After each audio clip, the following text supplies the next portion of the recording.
I never planned to keep my success a secret. But after a decade of watching my family mock my career choices while living in my private penthouse overlooking Central Park, I had grown accustomed to the irony of it all. My name is Olivia Winters, though the business world knows me only as O.W. Blackwood, the reclusive founder and CEO of Blackwood Innovations. To my family, I'm just their disappointing middle child who wastes her time with freelance tech consulting instead of joining the family law firm. The day everything changed started like any other. I was reviewing acquisition reports in my private office on the top floor of Blackwood Tower when my assistant, Michael, rushed in with an unusual expression on his face. "Ms. Winters, you need to see these job applications," he said, placing a tablet in front of me. They just came through HR. I glanced at the screen and nearly choked on my coffee. There, in pristine digital formatting, were the resumes of my sister Diane and my brother James.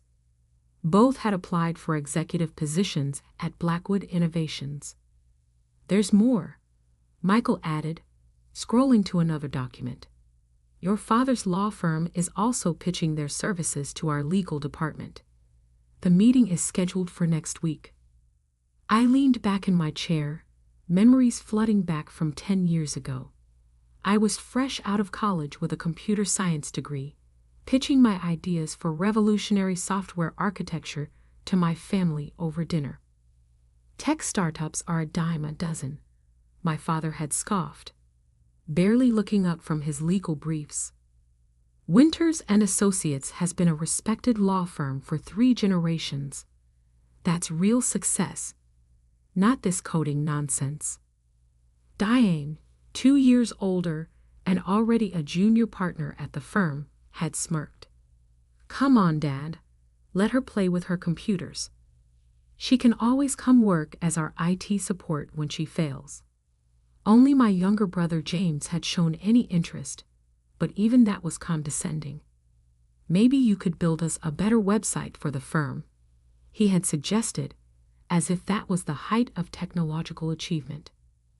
I left that dinner knowing I would never convince them to see my vision. So I stopped trying. Instead, I took my savings, borrowed against my trust fund, and started working in absolute secrecy. The first few years were brutal. I worked out of a tiny apartment, taking legitimate freelance jobs while building my company on the side. Every family gathering became an exercise in restraint as they pitied my struggling career. Still doing that freelance thing became their constant refrain, always tinged with mock concern and real condescension. What they didn't know was that my freelance thing was a cover for building one of the most innovative software companies in the world. Blackwood Innovations revolutionized enterprise architecture, cloud computing, and artificial intelligence. By the 5th year, we were valued at over $2 billion. By the 8th year, we had gone public, and my personal worth exceeded the combined value of every law firm in New York. Through it all, I maintained my cover. I kept my small apartment for family visits. Though I lived in a penthouse, I drove an old Honda to family functions, while my collection of luxury cars sat in a private garage. I endured their pitying looks while donating more to charity each year than their firm made in profit. Now, staring at their job applications, I felt a strange mix of emotions. Part of me wanted to reject them immediately, to let them feel a fraction of the dismissal they had shown me. But another part saw an opportunity for something more satisfying. "Michael," I said finally, "schedule the interviews. But don't conduct them in the executive suite. Use the small conference room on the 15th floor." He raised an eyebrow. "The one we use for junior positions?" "Exactly. And don't tell them anything about meeting with O.W. Blackwood. Let them think they're interviewing with middle management." After Michael left, I opened my laptop and began researching my siblings' recent careers. Diane had left our father's firm 2 years ago after a failed attempt to modernize their practice. James had bounced between several firms, never quite living up to our father's expectations. Now they both wanted to join the tech world they had once mocked. My phone buzzed. A text from Diane. "Hey sis, I just applied to this amazing tech company. Put in a good word if you know anyone there." I smiled at the irony. For 10 years, she had never once asked about my work or shown any interest in tech. Now that she needed something, suddenly my connections mattered. "I'll see what I can do," I replied, knowing that tomorrow would change everything. That evening, I stood in my penthouse, watching the sunset paint the city in shades of gold. On my desk sat an old photo from my college graduation, the last time my family had shown any real pride in me.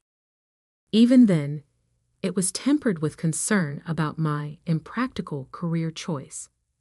My assistant's voice came through the intercom. "Ms. Winters, your siblings' interviews are scheduled for tomorrow at 10 a.m. Your father's law firm pitch is set for 2 p.m. Are you sure about this?" I thought about all the family dinners where I sat quietly while they bragged about their legal victories. All the holidays where they treated me like a cautionary tale. All the times they could have supported me, but chose to judge instead. "Yes, Michael, I'm sure. Tomorrow, the Winters family will finally learn what real success looks like."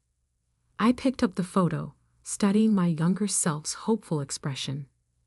Back then, I had wanted so desperately to prove myself to them. Now, I realized that the person I really needed to prove myself to was me. The next morning, I arrived at the office early, taking my private elevator to the 15th floor. The small conference room had been prepared exactly as I requested. Simple furnishings, no view of the city, nothing to suggest the true power of Blackwood innovations. Through the security feed, I watched my siblings arrive separately in the lobby. Diane wore an expensive suit, her confidence evident in every movement. James looked more nervous, constantly adjusting his tie. They were escorted to the 15th floor, neither of them realizing that their supposedly struggling sister was watching from the executive suite above, about to change their world forever. Through the security monitors, I watched my siblings sit nervously in the small conference room. Diane kept checking her reflection in her compact mirror, while James drummed his fingers on the table. Neither of them had any idea that their lives were about to change completely. "Send in the first interviewer," I instructed Michael through my earpiece. Right on cue, Sarah Chen, my chief technology officer, entered the room. I had chosen her specifically because she was young, female, and brilliant. Everything my siblings had dismissed throughout my career. "Good morning," Sarah said, sitting down with their resumes. "I'm conducting initial interviews for Blackwood Innovations. Let's start with your technical backgrounds." Diane straightened in her chair, adopting the confident pose she perfected in courtrooms. "While I don't have direct tech experience, I've overseen several digital transformation projects at law firms." "Really?" Sarah raised an eyebrow. "Could you elaborate on the technical aspects of those projects?" I watched Diane flounder, trying to mask her lack of knowledge with legal jargon. James wasn't doing much better, his claims of understanding the tech industry falling apart under Sarah's precise questioning. After 20 excruciating minutes, Sarah thanked them and left. My siblings exchanged worried glances, their confidence visibly shaken. "Send in round 2, I instructed. This time, it was Marcus Rodriguez, my head of innovation. He began asking about their views on emerging technologies, cryptocurrency, and artificial intelligence. Their answers were painfully outdated, filled with buzzwords, but lacking any real understanding. Is this a joke? Diane finally snapped, her frustration breaking through. We're here to interview for executive positions, not tech support. Where is O2 Blackwood? We should be meeting with actual decision makers. Marcus kept his expression neutral, though I could see him fighting back a smile. Ms. Winters, I assure you this is standard procedure. However, if you prefer to leave.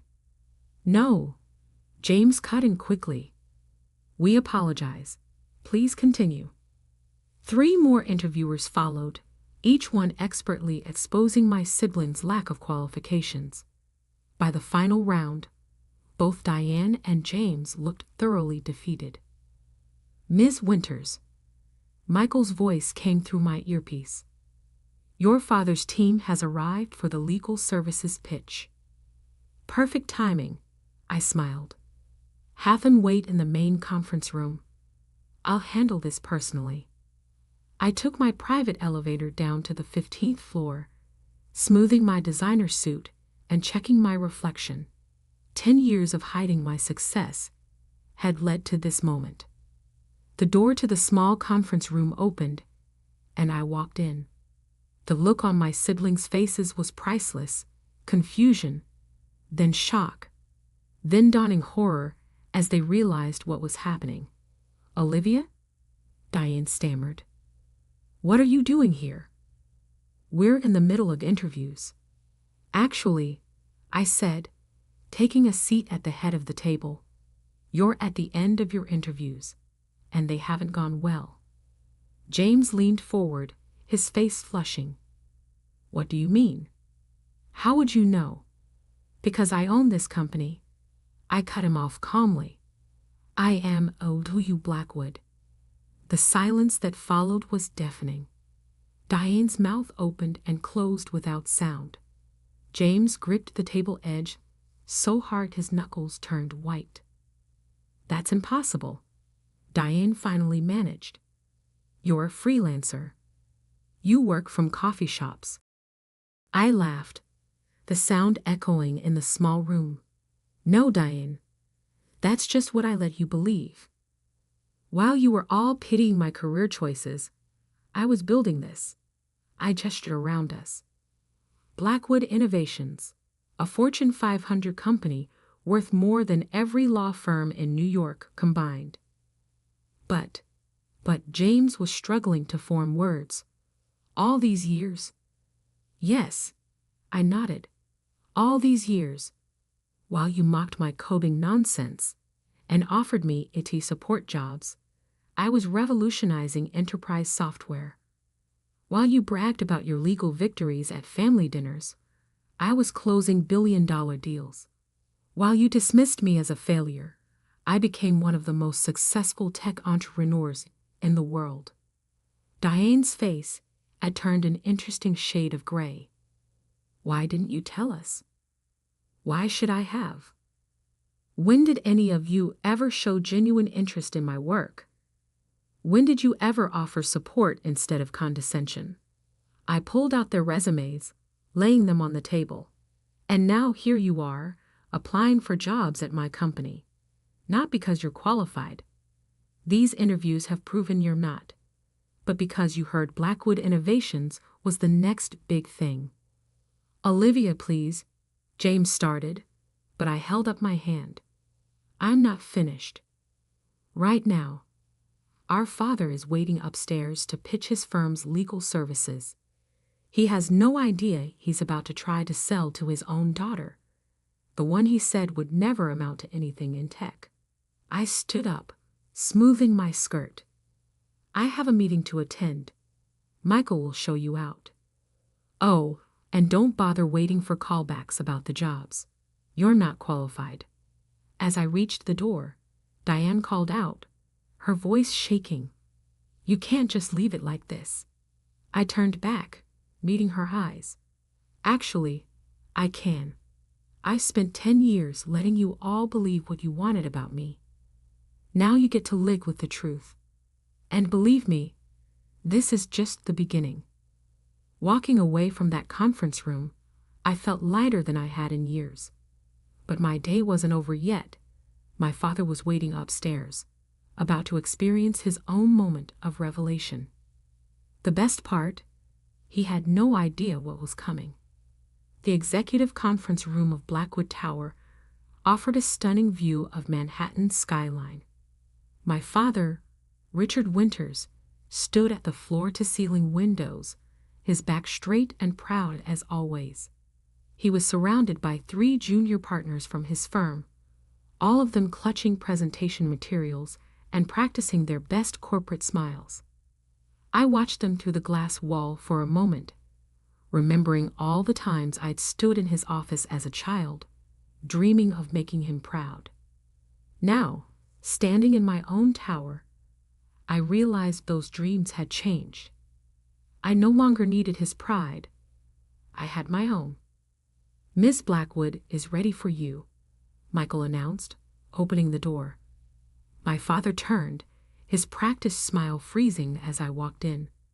For a moment, confusion crossed his face, then shock, then disbelief. "Olivia," he stammered, "what are you doing here?" I sat down at the head of the conference table, enjoying the moment. "Hello, Dad.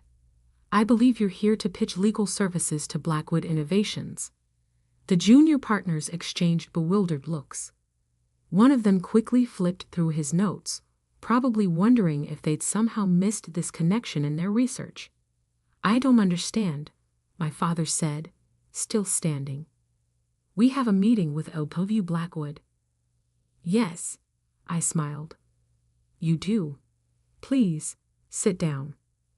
Realization dawned slowly on his face as he sank into a chair. You're LW Blackwood?"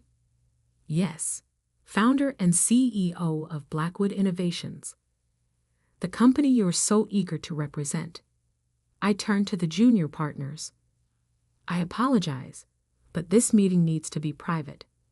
Family matter." They practically ran from the room, leaving me alone with my father. For a long moment, neither of us spoke. He stared at me like he was seeing a stranger. "How?" he finally managed. "How did I build a multi-billion-dollar tech company while you thought I was struggling? Or how did I keep it secret from a family of supposedly brilliant lawyers?" "Both," he whispered. I leaned back in my chair. "I built it the same way I tried to tell you I would, 10 years ago at that dinner. Remember? When you said tech startups were a dime a dozen." He flinched at the memory. "As for keeping it secret," I continued, "that was surprisingly easy. You were all so convinced I was a failure that you never bothered to look closer. Did you know Blackwood Innovations has been featured in Forbes 12 times? That I've been on CNBC? That our IPO was the biggest tech offering of the decade? But your apartment, your car, props," I said simply. "I kept them to maintain the illusion you all preferred, the struggling daughter who couldn't match up to her sibling's success." My father's face had aged 10 years in 10 minutes. Diane and James, they applied for jobs here. Yes, they did. They just finished their interviews, in fact. It didn't go well. He straightened in his chair, some of his old authority returning. "Now see here, Olivia. They're your family. Surely you could." "Could what, Dad?" I cut him off. "Give them jobs they're not qualified for. Like you offered me that I'd support position at your firm?" I pulled out his firm's proposal. "Or should I just hire your firm because we're family? Is that how you think business works?" "That's not fair," he protested weakly. "No. What's not fair is spending a decade dismissing your daughter's dreams and abilities because they didn't match your narrow definition of success." I stood up, walking to the windows. "Look at this building, Dad. Look at what I built while you were telling everyone I was wasting my potential." He joined me at the window, his reflection showing a mix of emotions I'd never seen before: shame, regret, and something that might have been pride. "Why tell us now?" he asked quietly. "Because it was time. Because I'm tired of maintaining the lie. And because—" I turned to face him. "I wanted you all to learn an important lesson about judging people. And have we learned it?" A hint of his old sarcasm crept into his voice. "I don't know, Dad. Have you? Your children just applied for jobs at a tech company you said would never succeed. Your firm is pitching services to the daughter you said would never amount to anything. What do you think?" He was quiet for a long moment, staring out at the city. Finally, he turned to me. "I was wrong about you, Olivia. I've been wrong for a very long time." "Yes, you have." I walked back to my desk and pressed the intercom. "Michael, please show Mr. Winters out. And cancel all his firm's future appointments with us." "Wait," my father said quickly. "You're not even going to consider our proposal." I met his eyes steadily. "No, Dad. Just like you never really considered my ideas or potential. The difference is, I'm making this decision based on business merit, not personal bias." As he reached the door, he paused. "What happens now? With the family? That depends on all of you. I'm done hiding my success, done playing the role of the disappointing daughter. If you want a relationship with me now, it will have to be on different terms." After he left, I sat in my office watching the sunset paint the city in shades of gold. My phone had been buzzing continuously. Messages from my mother, my siblings, even distant relatives who had somehow already heard the news. I opened one from Diane. "I'm so sorry. For everything. Can we talk?" Then one from James. "I understand now why you kept it secret. I wouldn't have trusted us either." Finally, one from my father. "You've built something remarkable. Not despite ignoring my advice, but because you had the courage to follow your own path. I'm sorry I couldn't see that sooner." I didn't respond to any of them immediately. Instead, I called Michael in. "Cancel my dinner plans," I told him. "I need you to set up something else." The next evening, I hosted a family dinner in my penthouse, my real home, not the small apartment I'd used as a cover. They arrived one by one, their eyes wide, as they took in the luxury they'd never known I had. "Before we eat," I announced, once they were all seated, "I want to make something clear. This dinner isn't about forgiveness or pretending the past didn't happen. It's about moving forward honestly. Can we do that?" They nodded, looking appropriately humbled. "Good," I smiled. "Then let me tell you the real story of how I built Blackwood Innovations. No more secrets, no more hiding, just the truth." As I began my story, I saw something new in their eyes. Not pity, not condescension, but genuine respect. And for the first time in 10 years, I felt completely free. The next morning, I walked into my office wearing success openly. No more pretenses, no more hiding. My family had learned their lesson about underestimating people, and I had learned that sometimes the best revenge isn't proving others wrong, it's proving yourself right. The press got wind of the story, of course. Tech billionaire's secret identity revealed became the headline of the week. But I didn't care anymore. I had spent 10 years building something extraordinary while my family believed I was failing. Now they would spend the rest of their lives knowing that their biggest failure wasn't in business. It was in failing to see the success right in front of them. And that was worth more than any fortune I'd built.